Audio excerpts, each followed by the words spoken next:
اصلا مثال بعضی عالما اون دیاری کفر به رفته زندگی کردن اجازت نمیدید.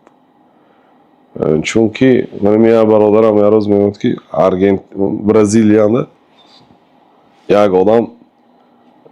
نامش آرتور چی هم خیلی نام با نامی داداش هم خیلی ناموی وای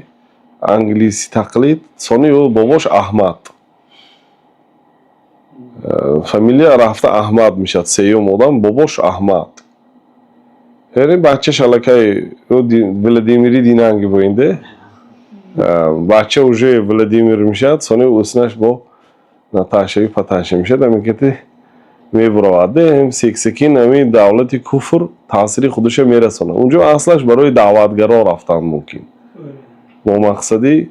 دعوت الا خه حاضر کن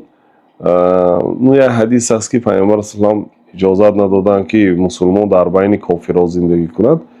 این در آن جایی که وحشی مسلمان نیست من بعضی رسیانده بعضی برادرها زنگ میزند همون شهرشان نه مسجد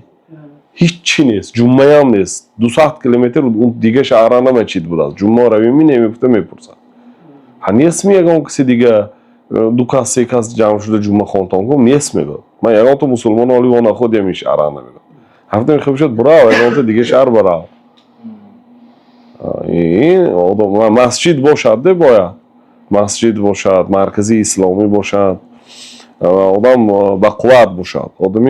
آدمی نباشد که تاثیر دیگران وای بگذارد آدمی باشد که تاثیر وای دیگران گذارد ممکن این رفته به هر حال